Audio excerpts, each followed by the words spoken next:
Hey, what's going on? Welcome to Built for the Stage podcast. This is Joe Roscoe, host of Built for the Stage. If you're watching on YouTube, you can see our guest already, Jay Harrison Ghee. Hi, Jay. How are you? I'm great, Joe. How are you? I'm doing so well. If you're listening on a podcast platform somewhere, welcome to the pod. I hope your listening experience will be amazing, but you won't get to see Jay's beautiful face and his artwork behind him. But if you want to pop onto YouTube, you can see the visual as well.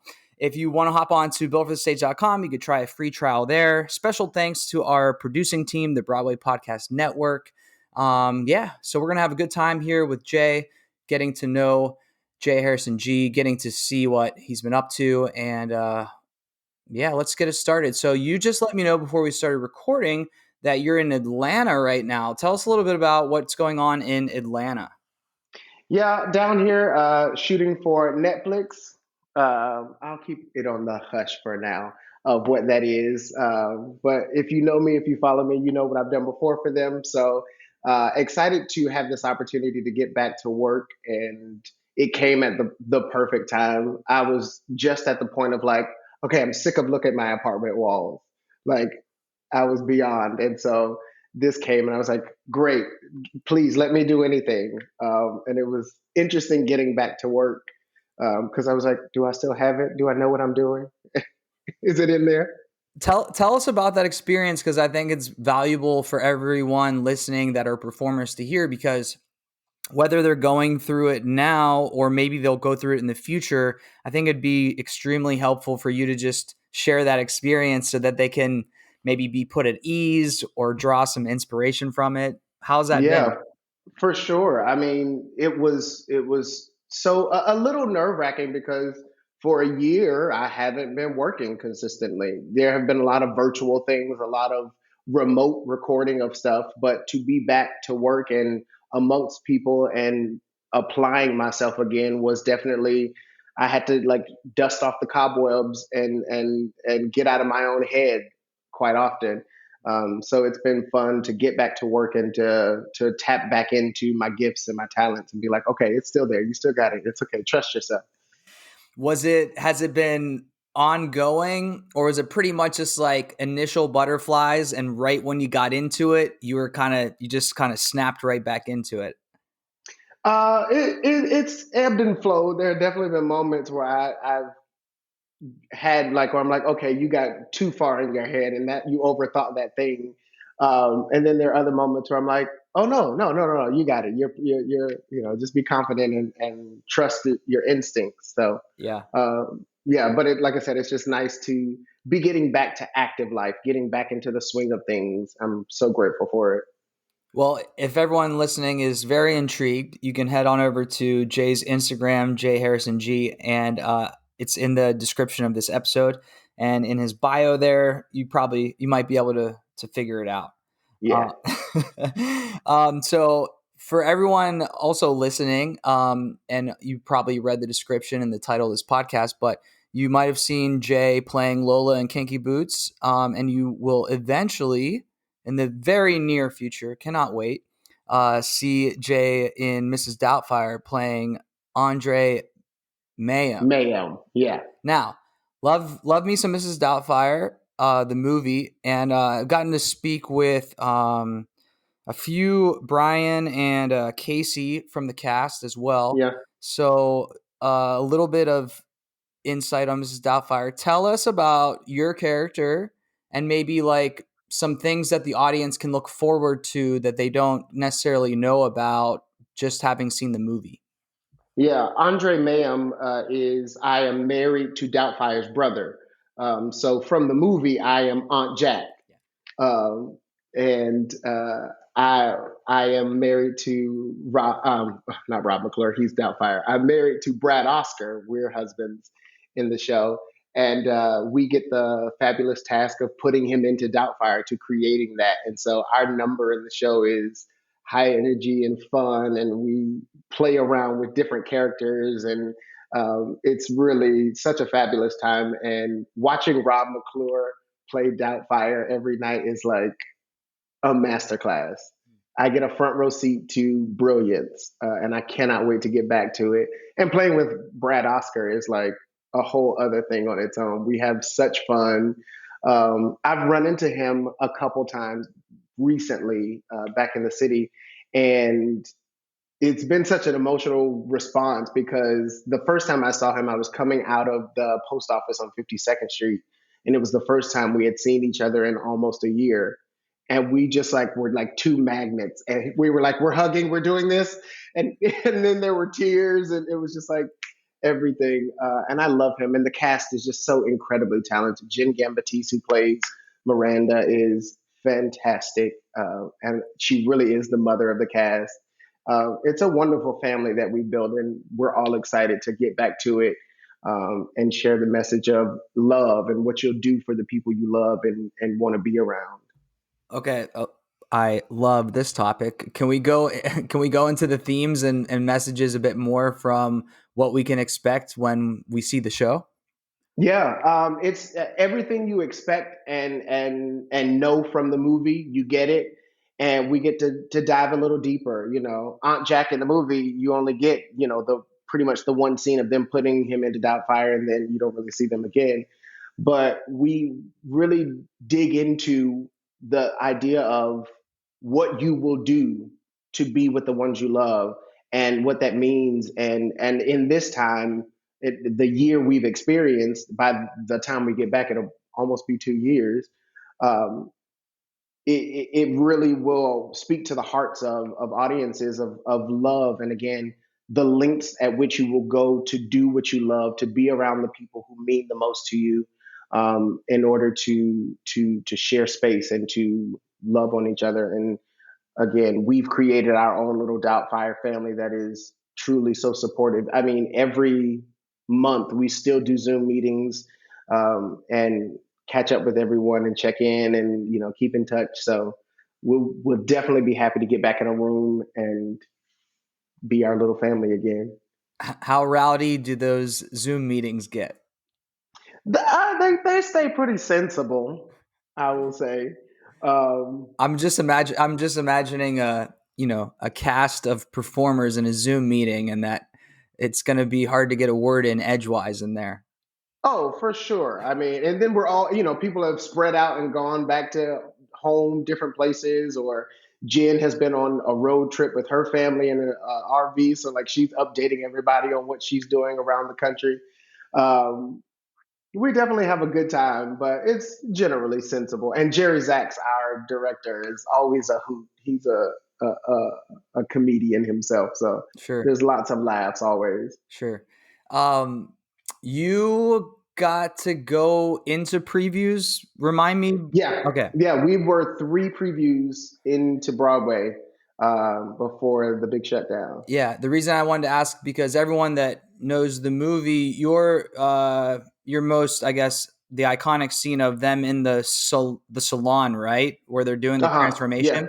yeah. There's a dance number in this on in the musical, correct? That you guys. Oh yeah, yeah, yeah. It's a full number. Yeah. I'm because you were talking about just how brilliant it is to work with your colleagues, probably especially in that scene.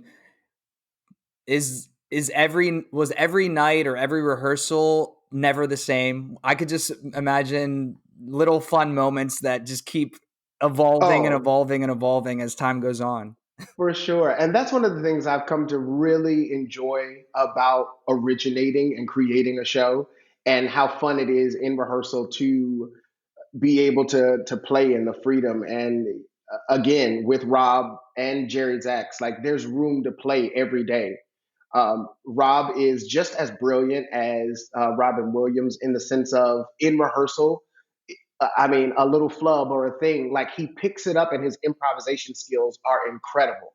And oftentimes he would do something, and Jerry would be like, "Great, we're going to actually rewrite that. Yeah, keep that, do that thing."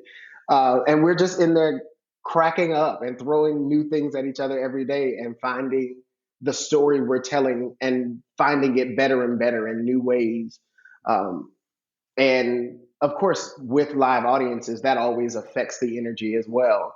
And that's the thing we were excited about because we had already done our out of town in Seattle at the Fifth Ave and had a good run there. And we were, making the necessary changes to really amp it up for Broadway too. So we were looking forward to adding those things. And then it was like, oh, guess not yet, not yet. Sure, sure.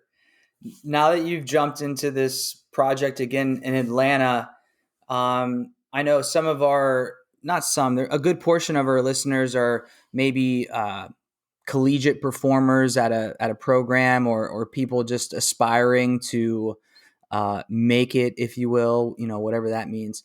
Tell us about how it was to jump back behind the camera as opposed to that, on stage experience. How do you, I guess, make that transition, whether that's your technical aspect or inside your mind? How do you go back and forth from the camera to stage? One of the things I've learned, at least for myself, in perspective of the two worlds, it's all based in truth. You've got to find whatever the truth is for you and live that authentically. Um, so whether it's on stage or whether it's on camera, it's a matter of responding naturally in the world that you've created. And that's the thing I have to remind myself quite often. I think I try to like downplay myself on screen, and it's like, no, you don't have to be any smaller. You just have to be specific and intentional because the camera is there to capture it. So it's a matter of just living in authenticity and in truth and in telling the story from the world you created.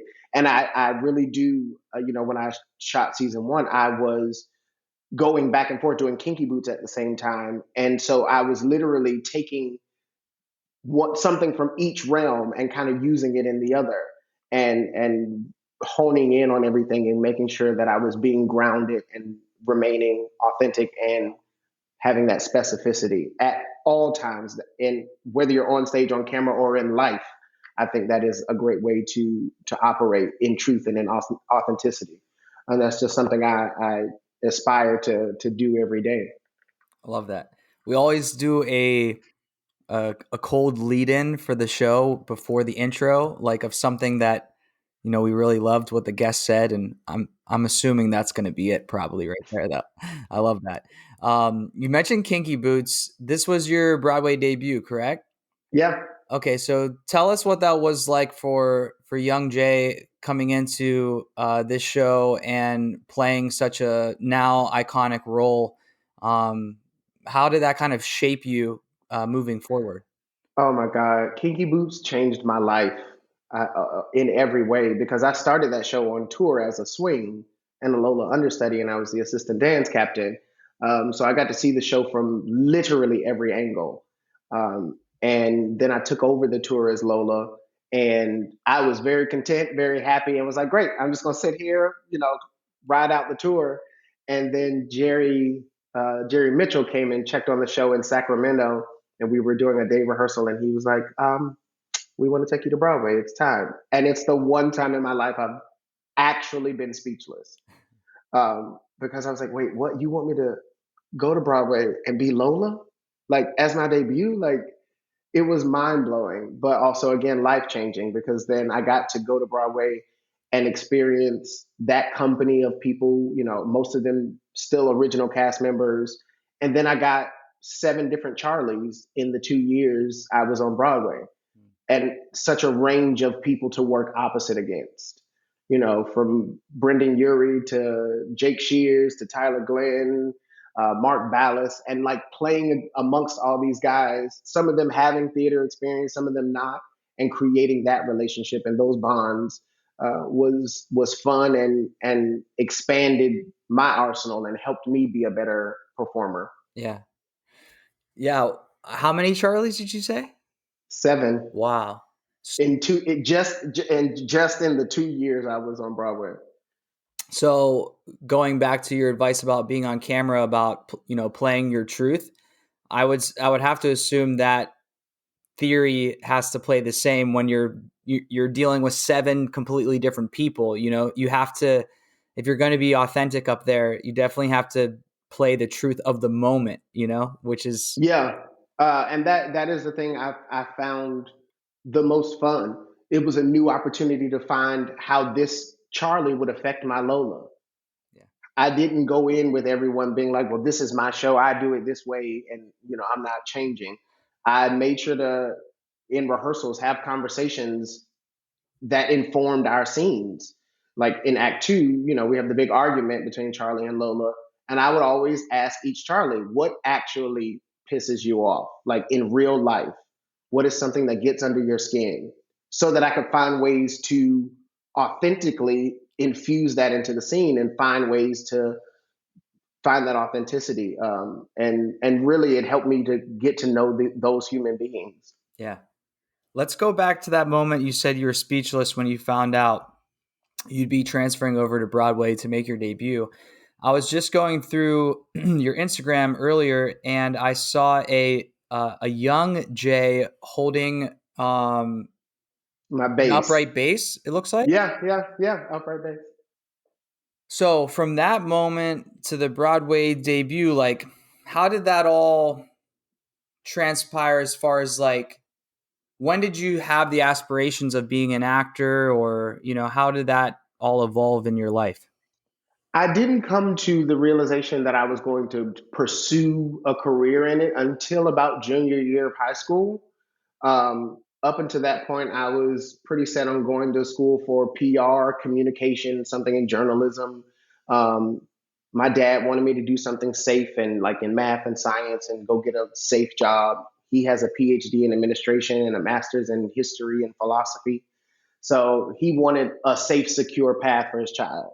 And going into senior year, I was like, but wait, it's my life to live. I've got to make choices that make me happy, that fulfill me, that I can pursue and like live a life that I can be proud of. And senior year, I made the decision and I found AMDA where I ended up going. Uh, and I had this moment of getting my application fee from my dad. And it's the first time I ever really stood firm in my ground and was like, Dad, this is something I know I need to do. My dad is also a pastor in North Carolina, so I tried to put it in words and terms that would make sense to him. Of letting him know that it was something I prayed about, that it was something I had dealt with, that I had sought answers about. Like, no, this move seems right for me. So I grew up singing in church, and dance always kind of came naturally to me. And I made this. I was like, I have to go to New York. I have to do it. And when he finally gave me the check, I waved it in his face, and I was like, you won't regret this. Um, so it was definitely a journey to want to pursue it. And moving to New York was also just my way out of North Carolina. I Yeah. was like, because I can't stay here. I cannot get stuck in North Carolina. Um, and it was truly a leap of faith, being like, I sing and dance and people respond. So musical theater, that sounds right. Yeah, I'll do that. So would you so would you say that you made a choice, but at the same time you had no other choice because it was just so ingrained in you? Oh, for sure. Like I said, I've always sung. I've always danced. When I was a little kid, my dad used to MC the football games at the local university that he worked at, and so I got to sit in the chancellor's box and be in the special area. And I was always down on the bleachers dancing to the music of the marching band and doing the cheerleading moves and all of that. And people to this day are like, "You still dancing? You still? I remember you at the football games." So it's always been in me to do. And yeah, it is a part of my purpose and my charge in life to entertain and to affect people through my artistry. I didn't have a choice, but it was something I had to come to terms with and be like, oh no, right. I've been given these gifts, these talents, these abilities, and my mom raised me to understand that my gifts weren't about me, but to be used and to be given and to be influential in other people's lives because my experience can help someone else along the way. So Yeah. that's how I try to operate. Yeah. Wow. The past 2 minutes, I'm looking at the little time ticker here. The past 2 minutes, I have to imagine, is extremely relatable to a lot of listeners out there that have, maybe family or friends pushing back at a career in the arts. I think that people that are in the arts might push back and be like, are you sure you want to do that? Can you kind of zoom into that moment where it was now that you can look back at the growth and where you've been and now where you are now, can you go back to that moment a bit more with, telling your parents or even going to AMDA where maybe you had doubts or you had like, what am I doing moments? Like, how did you get through those moments? I also wanted to ask this question too, because I think so many people that already made the decision and are in the arts because of the pandemic have had these questions come up in my mind of like, what am I doing? Like, Hmm. you know what I'm saying? Yeah, yeah, for sure. It's like I said before, it's definitely a leap of faith, and choosing to be a part of this industry is not something to take lightly. I tell people all the time, it is something that you've got to wake up and want to do it, and at the same time be prepared for a lot of no's. Um, and that's the thing I get from my dad's perspective of being afraid or skeptical of me choosing to do this, because as most parents, you want your child to be successful, you want them to be taken care of, you want them to have a prosperous life. In this industry, there's no guarantee. You just got to put in the work and hope that you meet the criteria to get the job and do the things and let your dreams come true. Um, but at the same time, you've got to find the authenticity that grounds you. Going back to that, because I have found the more I work, it is because of my truth, and it has taken me a while to unpack a lot of that and to deal with it, and still facing a lot of that. And what helps me with that is keeping people in my life who don't allow me to be delusional. My mother has been one of my biggest cheerleaders, whether it's made sense to her or not. And she's always told me the truth. If she ever heard me rehearsing a song or doing a thing, she'd always, honestly, from her perspective, be like, "Is that how you're gonna do it? Oh, that's a little rough. You might want to smooth it," or whatever. Or keeping friends in my life, if there's ever an issue or a problem or a feeling, I can say, go to my friends and they tell me the truth, and they don't hold back. They don't. They're not trying to harm me. They're not trying to hurt me. They see my heart and they know what's best for me, and they are supporting me in my strengths and my weaknesses, knowing my ministry, knowing my talents and my gifts, and really just uplifting me in that way. So I think that's a major thing in my life. Hold on No, one it's second. okay. It's okay. Huh, can you come back? Everyone listening, we're going through I'll a be gone at like 3:15. interviews in the pandemic moment. A Yeah, I'll few, be gone by then. let's see, I think 3 episodes Oh, well, then ago, no worries, no my sweat, sir. dogs were just barking and Yeah, that's barking and fine. barking, Thank you. and that's just how it goes. I was Sorry about saying anyone that's watching or listening that with the podcasts before the pandemic, if you were going to be like a legit, like really good podcast, obviously your sound quality, your mic, all that would be great, but it's also going to be just like crystal silent. It's going to seem like there's just two voices. Now, you in the pandemic, you listen to like NPR, like the most top of the line podcasts, and you'll hear like kids screaming in the background. You'll hear dogs. My dogs, I think 2 or 3 episodes just were barking. It was with Nasia Thomas, and that. Nasia has a dog, Romeo, and she's like, "Listen, I hope Romeo doesn't bark." I was like, "Oh, it's okay, it's okay." And then it was my dogs that ended up just barking away. But Yeah, and one of the things I listen. I've never been a perfectionist about anything. I love the imperfections of life because it really shows. It's like we're human, yeah, and especially in this time, I try my best, even with the things I post on Instagram or social media at all.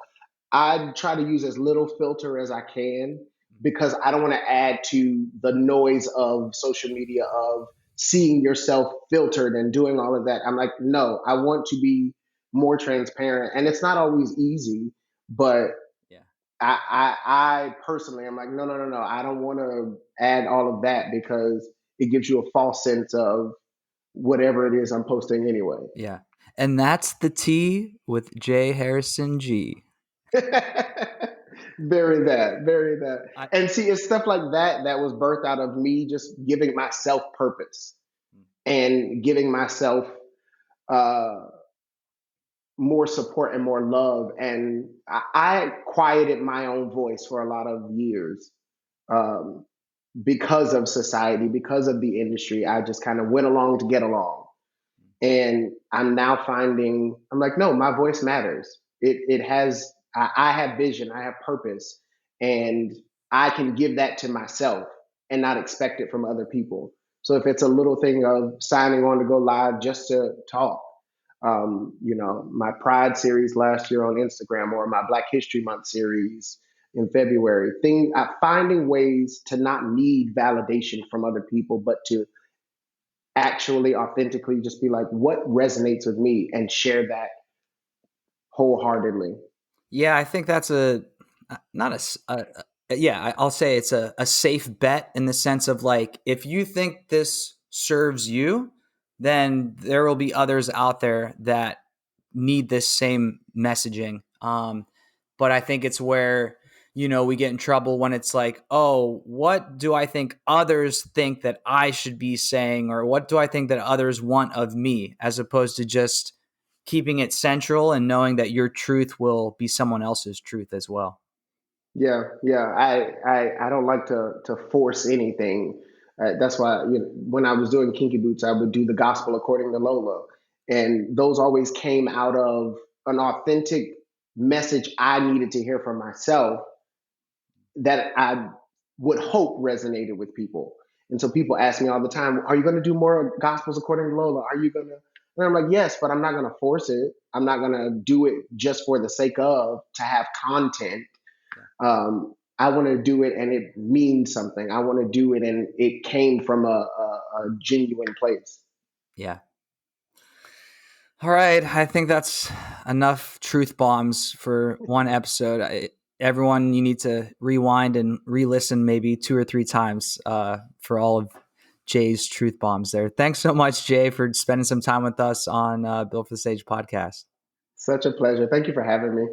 All right. Well, everyone, thanks again for tuning in. If you're on YouTube, thanks for sharing this moment with us. If you're on podcast networks, anywhere around there, once again, thanks to BPN, Broadway Podcast Network. All right. Until next time, Joe Roscoe, Jay Harrison, Ghee here. See you later.